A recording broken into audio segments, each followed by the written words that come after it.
प्रस्तुत है एक डॉक्टर की मौत। सर मैं आ सकता हूं? ओह डॉक्टर दीपांकर, आइए प्लीज बैठिए। Thank you. सर मैं जान सकता हूं आपने ये मुझे जो खत भेजा है वो क्या मतलब उसका? आपने लिखा है to explain certain matters. What do you mean sir? मैंने अस्पताल से कोई दवाइयां चुराई? मैंने किसी पेशेंट के साथ नेग्लिजेंस बरती है या फिर मैंने किसी सरकारी दस्तावेज को मैंने एक्सपोज किया? What is it? आप बैठिए तो सही। हाँ प्लीज। मोबाइल कौन चल रहा है? कौन चला रहा है? मोबाइल बंद कर दीजिए।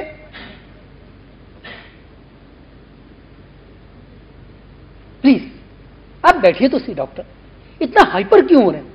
बैठिए, बैठकर बात करते हैं। सर जल्दी बताइए, मुझे बहुत काम। डॉक्टर दीपांकर, ये कंप्लेन आई आपके पास, आपने पर्सनल रिसर्च के लिए गवर्नमेंट लेबोरेटरी का यूज किया। मैं पूछता हूं किसकी परमिशन से आपने पर्सनल रिसर्च के लिए गवर्नमेंट लेबोरेटरी का यूज किया? किसकी परमिशन से? सर मैंने गवर्नमेंट लेबोरेटरी का यूज नहीं किया है पर्सनल रिसर्च के लिए। मैंने अपने घर में एक छोटा सा कमरा है, उस कमरे में मैंने अपनी लेबोरेटरी बनाई है। हाँ वो लेबोरेटरी बनाने के लिए मेरे कुछ दोस्तों ने मेरी मदद जरूर की है सर। ठीक है, आपके दोस्तों ने मदद की होगी, लेकिन मैं यहां क्यों बैठा हूं डायरेक्टर? आपको मेरे पास आना था, मैं आपको गाइड करता। वैसे भी लोग आपके इस क्लेम पे विश्वास नहीं कर रहे डॉक्टर। और हां,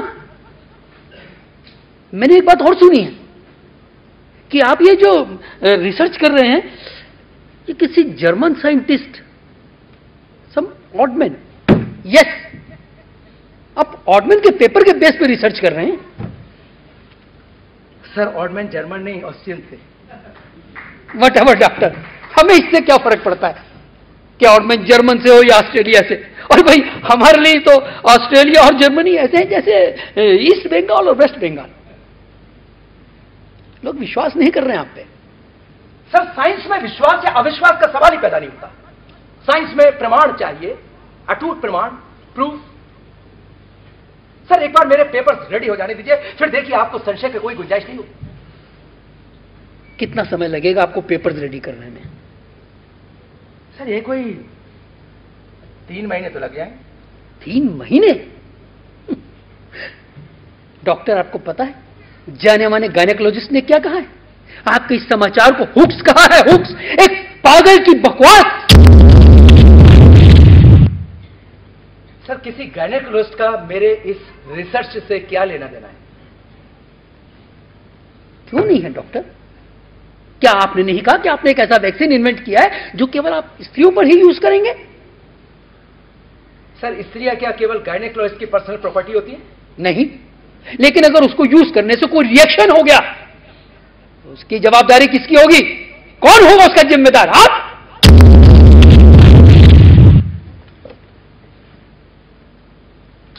सर इंसान के जिस पर एक्सपेरिमेंट करना तो भी बहुत दूर की बात है। अभी तो बहुत काम बाकी। Molecular biologist, cellular biologist, microbiologist, experiment हो, रिजल्ट देखे जाएंगे। आप पागल हो गए हैं डॉक्टर? क्या बकवास कर रहे हैं? आपको पता है कि लेप्रेसी एक घृणित रोग है और समाज इससे घृणा करता है। सर समाज इससे इसलिए घृणा करता है क्योंकि इस रोग का कोई इलाज नहीं है। इसलिए लोग कुछ रोग से घृणा करते हैं। जिस दिन इस रोग का इलाज फ्लू या इन्फ्लुएंजा की तरह हो जाएगा सर, उस दिन कोई भी इससे घृणा नहीं करे। प्लीज आप ट्यूबरकुलोसिस का एग्जाम्पल लीजिए। एक समय में इसे राज रोग कहा जाता था।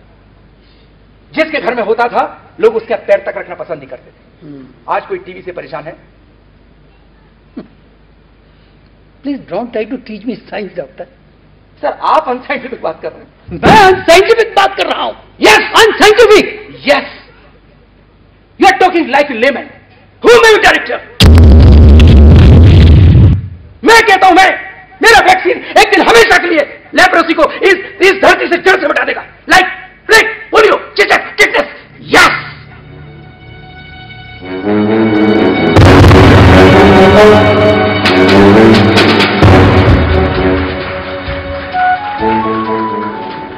काम को इंसल्ट किया है, मेरा इंसल्ट किया है। दीप, ये जो हमारा महान देश है ना, हमारा ही क्यों, दुनिया में कोई भी देश ले लीजिए, यहां पे हर इंसान, चाहे वो छोटा हो या बड़ा हो, हर घड़ी अपमानित हो रहा है। आप उन मूर्खों की वजह से अपने काम का नुकसान तो नहीं करेंगे ना? मैं तंग आ चुका हूं हरजीत। जब मैंने ये रिसर्च शुरू की थी तो मैंने अपनी रीढ़ की हड्डी को स्टील समझ लिया था। स्टील, किसी की परवाह नहीं की मैंने, सीमा की भी नहीं। जब ये साइंस का एस तक न जाने वाले लोग मेरे काम में दखल देते हैं तो दुख होता है। दो जाने माने गायनेकोलॉजिस्ट मेरे पीछे पड़े, पता नहीं क्या चाहते। डॉक्टर रामानंद मुखर्जी और प्रशांत मलिक, यही नहीं, इनके पीछे पूरा का पूरा ग्रुप भी है। लेकिन क्यों भैया? इन्होंने तो कभी किसी का कोई नुकसान नहीं किया, हमेशा चुपचाप अपने काम में लगे रहे। दीपांकर ने जो कहा है भाभी कि वैक्सीन के साइड इफेक्ट से औरतों की स्टेरिलिटी दूर हो जाएगी। क्या बकवास की बातें कर रहे हो? ऐसा मैंने कुछ नहीं कहा। ये तो मेरा सिर्फ ऑब्जर्वेशन था, जस्ट पॉसिबिलिटी। इस सब में मेरी ही गलती है। It was all my mistake. अरे मैंने सोचा था ये खबर लंदन जाएगी, अमेरिका जाएगी और फिर घूम घाम कर वापस इंडिया आएगी। फिर क्यों ना अपने लोगों को पहले ही बता दूं। मुझे क्या पता था कि अपने लोग ही हम पर छुरी चला देंगे। किस पर छुरी चलाएंगे? ज्यादा से ज्यादा मुझ पर। साइंस पर तो नहीं चला सकते। एक साइंटिस्ट मरेगा तो दूसरा साइंटिस्ट काम करेगा, काम तो चलता रहेगा। यह सही कहा दीप, लेकिन दुख की बात तो यह है कि इन बदमाशों के नाम इतिहास याद नहीं रखेगा और युग युग तक इसी तरह सबका नुकसान करते हुए अपने आप को बचाकर पार हो जाएंगे। I think we should unmask them. सब लोग एक जैसे नहीं होते भैया, उत्साह बढ़ाने वाले भी बहुत होते हैं। देखो, हमारे कलकत्ते में बड़े बड़े डॉक्टर थे, लेकिन वो अच्छे इंसान पहले हैं, बड़े डॉक्टर्स बाद में। हाँ,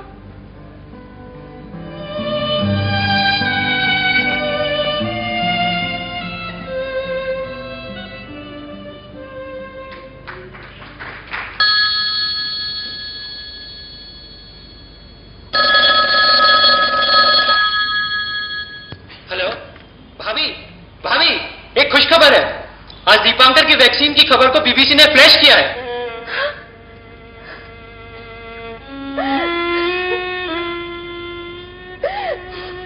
भाभी, भाभी जी सुन रही है ना? हाँ, हाँ सुन रही हूँ भैया। दीपांकर कहाँ है? बुलाती हूँ। सुनिए, अरिजीत भैया का फोन है आपके लिए। अर्जित? भाई अर्जित क्यों फोन कर रहा है? क्या कह रहा है? आपकी न्यूज बीबीसी पे फ्लैश हुई है। ऐसी बातें कर रहा है? लेकिन भाई बीबीसी की खबर सुनकर तो अभी आने का मन कर रहा है। हाँ तो आजा। अब तो आप एक इंटरनेशनल फिगर हो गए दी। सीधा इंटरनेशनल मार्केट पहुंचा दिया।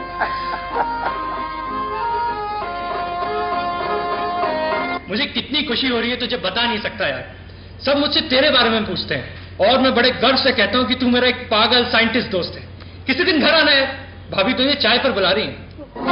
आऊंगा, अभी बहुत काम है। साइंटिस्ट, पागल साइंटिस्ट।